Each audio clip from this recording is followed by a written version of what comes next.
त्यांच्या आईने हा चेक घ्यायला स्पष्ट नकार दिला आणि हे पहिल्यांदाच घडतंय असं नाही, तर हे दुसऱ्यांदा घडतंय। याआधीसुद्धा तहसीलदार सरकारी मदतीचा चेक घेऊन सूर्यवंशींच्या घरी गेले होते, पण त्यांच्या कुटुंबियांनी चेक घ्यायला नकार दिला। सोमनाथ सूर्यवंशींच्या कुटुंबियांचं म्हणणं स्पष्ट आहे। त्यांनी असं सांगितलं आहे, सोमनाथ सूर्यवंशींवर अत्याचार झालेला आहे, पोलिसी अत्याचार झालेला आहे। या अत्याचाराच्या विरोधात न्याय मिळेपर्यंत आम्ही सरकारी चेक घेणार नाही। 1 महिन्याच्या आत हा अत्याचार करणाऱ्या पोलीस अधिकाऱ्यांवर कारवाई झाली पाहिजे, तरच आम्ही ही मदत स्वीकारण्याचा विचार करू। सध्या तरी आम्ही ही मदत स्वीकारू शकत नाही। मी म्हणतोय त्याप्रमाणे हा एक प्रकारे फडणवीस सरकारला दणका आहे, कारण त्यांची भूमिका दुटप्पी आहे। तुम्हाला सोमनाथ सूर्यवंशींच्या कुटुंबियांना नुकसान भरपाई द्यायची असेल, मदत करायची असेल, तर ती तुम्ही जरूर करू शकता, ते सरकारचं कर्तव्य आहे। पण नुकसान भरपाई तुम्ही कशासाठी देताय? केवळ ते गरीब आहेत, दुर्बल घटकातले आहेत म्हणून ही नुकसान भरपाई देत असाल तर त्याला काही अर्थ नाही। सोमनाथ सूर्यवंशी यांच्यावर अन्याय झालाय, पोलिसांनी त्यांचा खून केलाय असा आरोप यापूर्वी झालेला आहे।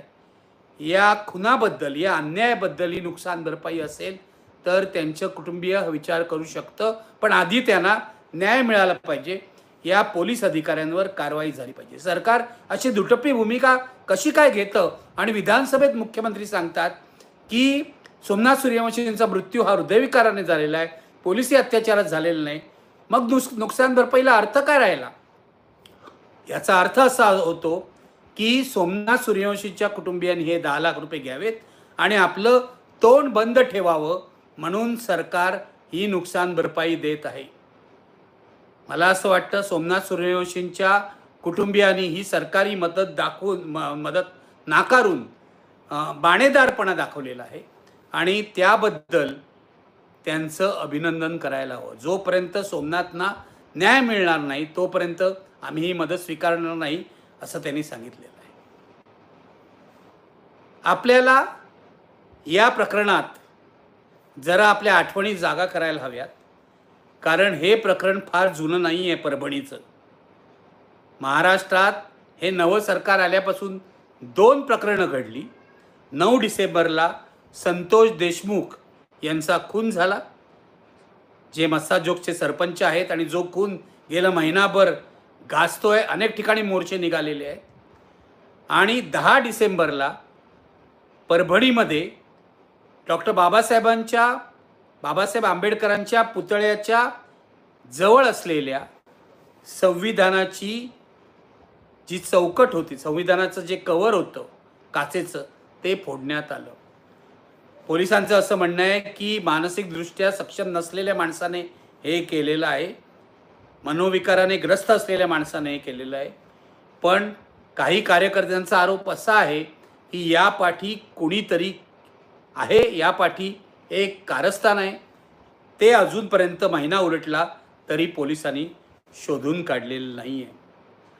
लक्षात घ्या, आता महिना उलटल्यानंतर संतोष देशमुख यांच्या खुनाची न्यायालयीन चौकशी करण्यासाठी आणि इथे परभणीत जे काय घडलं, जो पोलिसी अत्याचार झाला किंवा सोमनाथ सूर्यवंशी यांचा जो सरकारी खून झाला, त्याची चौकशी करण्यासाठी सुद्धा न्यायालयीन समिती, निवृत्त न्यायमूर्तींच्या अध्यक्षतेखाली एक सदस्यीय समिती आहे, नेमलेली आहे सरकारने। 1 महिन्यानंतर सरकारने हालचाल केली आहे असं म्हणायला वाव आहे। तोपर्यंत पोलीस हे सगळं प्रकरण दडपूनच टाकायचा प्रयत्न करत होते। काय झालं होतं सोमनाथ सूर्यवंशींना, आपण जरा आपल्या स्मृती जागा करूया। सोमनाथ सूर्यवंशी हे कायद्याचे विद्यार्थी होते, LLBच्या 3ऱ्या वर्षाला होते आणि परीक्षा देण्यासाठी ते परभणीमध्ये आपल्या कुटुंबियांकडे आले होते। तेवढ्यात परभणीचा 10 डिसेंबरचा प्रकार घडला। दुसऱ्या दिवशी उद्रेक झाला, दंगल झाली आणि नंतर 3ऱ्या दिवशी पोलिसांनी कारवाई केली। या पोलीस कारवाईबद्दल प्रश्नचिन्ह आहे। ही पोलीस कारवाई वादग्रस्त आहे, आक्षेपार्ह आहे अनेकांनी सांगितलेलं आहे, पोलिसांनी परभणीत जे दलित वस्त्यांमधून कोम्बिंग ऑपरेशन केलं, हे कोम्बिंग ऑपरेशन म्हणजे पोलिसी अत्याचार होते. पोलिसांनी दंगलखोरांना पकडायला कुणीही आक्षेप घेणार नाही, दंगलखोरांचं कुणीही समर्थन करणार नाही, परंतु ज्यांचा काही संबंध नव्हता, जे या सगळ्या प्रकारात सहभागी नव्हते, त्यांच्या वस्त्यांवर सुद्धा पोलिसांनी धाडी टाकल्या, त्यांना घरातून बाहेर खेचून आणलं आणि बेदम मारलं. आणि हे केवळ सांगोवांगी नाही आहे, अशी असंख्य उदाहरणं आहेत. पोलिसांच्या लाठी हल्ल्यामध्ये हात तुटलेल्या बायका, पोलिसांच्या लाठी हल्ल्यामध्ये हात तुटलेले तरुण, अशी बोलकी उदाहरणं पत्रकारांनी समोर आणलेली आहेत, हे लक्षात घ्या. त्यामुळे पोलिसांचं हे तथाकथित जे कोम्बिंग ऑपरेशन आहे, हे आक्षेपार्ह होतं. अशा प्रकारे कोम्बिंग ऑपरेशन पोलिसांनी कधीही करू नये. पोलिसांनी कोम्बिंग ऑपरेशन करताना सुद्धा माणुसकी बाळगली पाहिजे, निरपराधांना त्रास होता कामा नये, हे सांगितलं जातं. आजही परभणीचे पोलीस अधिकारी तेच म्हणत आहेत. ते काही पोलीस अधिकारी कोम्बिंग ऑपरेशन केल्यासच नाकारत आहेत, काही पोलीस अधिकारी आम्ही त्रास दिला नाही असं म्हणत आहेत, जे धादांत खोटं आहे. खरं तर सरकारने हा प्रकार घडल्यानंतर ताबडतोब चौकशी समिती नेमायला पाहिजे होती. सरकारने विधानसभेत ते कबूल केलं होतं, पण त्यांनी 1 महिना काढलेला आहे. 1 महिन्यानंतर आता या चौकशी समितीपुढे कोण कोण येणार आहे? चौकशी समितीने सांगितलेलं आहे की आमच्या अधिकारात कुणालाही बोलवणं आहे, आम्ही साक्षीसाठी कुणालाही बोलू शकतो. आमच्या पुढे ज्यांना कहाण्या सांगायच्या असतील, ज्यांना काही पुरावे द्यायचे असतील, तेही येऊ शकतात. मला असं वाटतं परभणीतले जे आंबेडकरी कार्यकर्ते आहेत, ते मोठ्या प्रमाणावर या चौकशी समितीसमोर जातील आणि जो काय अत्याचार केलेला आहे पोलिसांनी कोम्बिंग ऑपरेशनच्या नावाखाली, तो चव्हाट्यावर आणतील अशी मला आशा आहे. सूर्यवंशी, सोमनाथ सूर्यवंशींच्या बाबतीत काय झालं बघा. सोमनाथ सूर्यवंशी जो निषेध मोर्चा होता किंवा निषेधासाठी निदर्शन झालं, त्यामध्ये सामील झाले होते.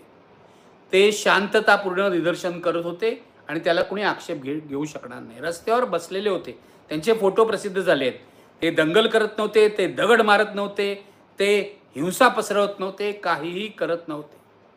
इतर आंदोलकांप्रमाणे त्यांना पोलिसांनी पकडलं आणि त्यांना जबर मारहाण केली आणि त्या मारहाणीमुळे त्यांचा मृत्यू झाला असा आरोप आहे.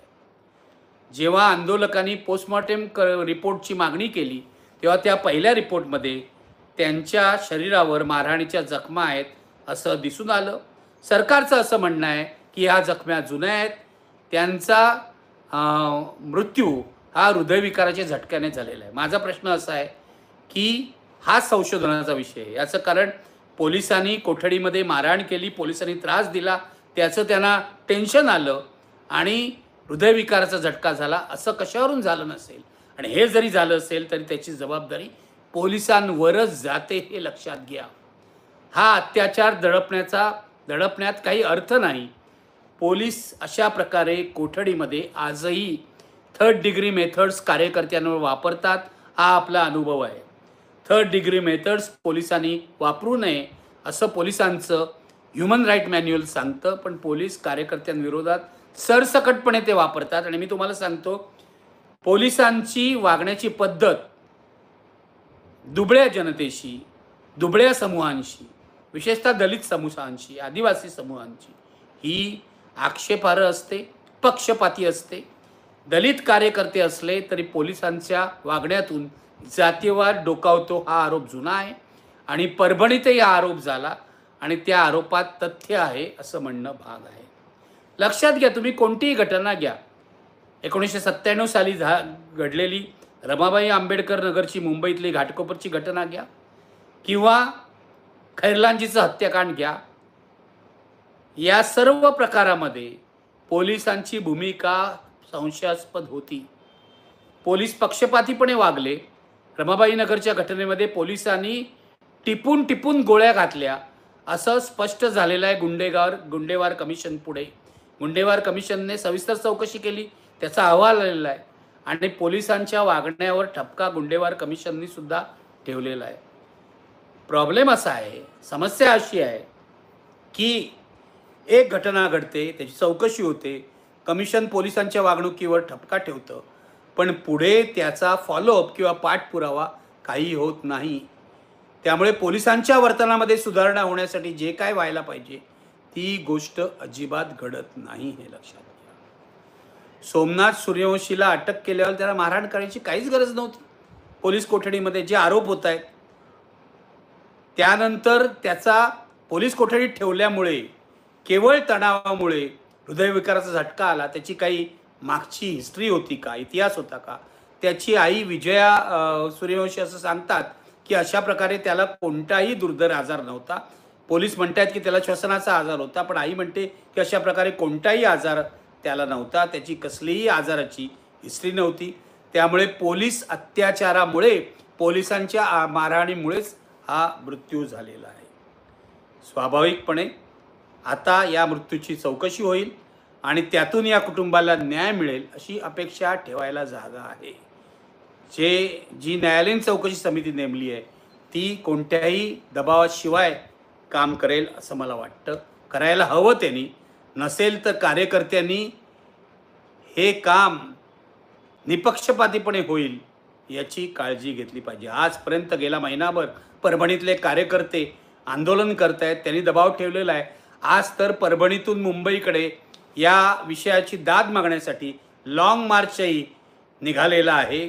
तो मुंबईत पोचेल, सरकारला निवेदन देईल, पण सातत्याने हे आंदोलन चाललेलं आहे. गंमत बघा, 9 डिसेंबरला संतोष देशमुख यांचा खून झाला. 10 डिसेंबरला परभणीची घटना घडली.